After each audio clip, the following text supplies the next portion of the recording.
Assalamu alaikum wa rahmatullahi wa barakatuh.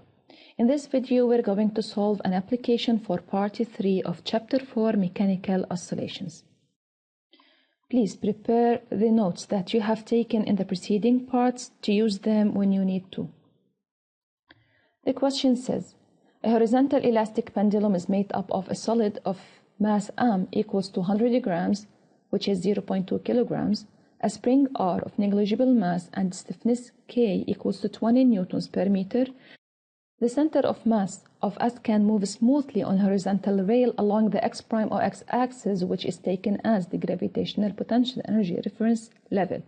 At t0 equals to 0, S is launched from O with an initial speed v0 vector equals to minus v0I vector, where v0 is positive. So S oscillates on the x' or x-axis with a proper angular frequency omega 0. The abscissa of G at t is x, and the algebraic value of V is dx by dt. The first part, write at any time t the expression of the mechanical energy of the system S, R, Earth in terms of m, k, x, and v. Please, every time we ask you a question, pause the video and think of it. The mechanical energy is the sum of the kinetic potential energy, the gravitational potential energy, and the elastic potential energy. But the gravitational potential energy reference level passes through the center of mass of the solid S. So, the potential energy gravitational is 0, thus the mechanical energy is just half mv squared plus half kx squared. The second part, establish the differential equation in x that governs the motion of the pendulum. You know that we have two methods to find the differential equation, either using Newton's second law or the conservation of mechanical energy. Here, because the first question was about the mechanical energy, so we're going to use the conservation of mechanical energy. The mechanical energy is given in the previous part as half m v squared plus half kx squared, but we know that there is no non-conservative forces, thus the mechanical energy is constant. This means that the derivative of the mechanical energy is 0. So let's derive the mechanical energy, keeping in our mind that the derivative of v squared is 2v v prime, where the derivative of x squared is 2x x prime, and v prime is x double prime, where x prime we can replace it by v. Then take v common and divide by half in the two sides of this equation.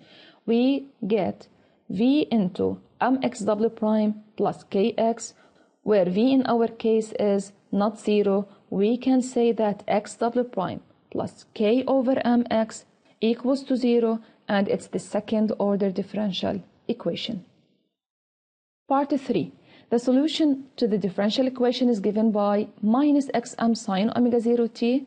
Determine the proper angular frequency omega 0 in terms of k and m. How can we benefit from this equation? We can find its derivative, which is minus omega 0, where omega 0 is the derivative of omega 0 t.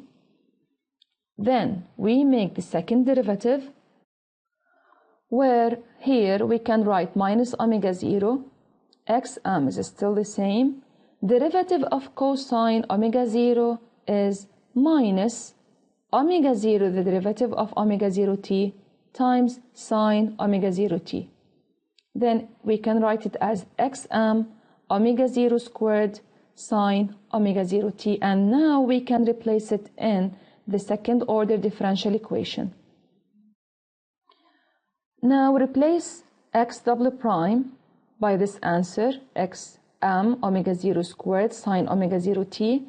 Then replace x by what they gave us, minus xm sine omega 0 t equals to 0. Take xm sine omega 0 t common, then we can write it as xm sine omega 0 t into omega 0 squared minus k over m.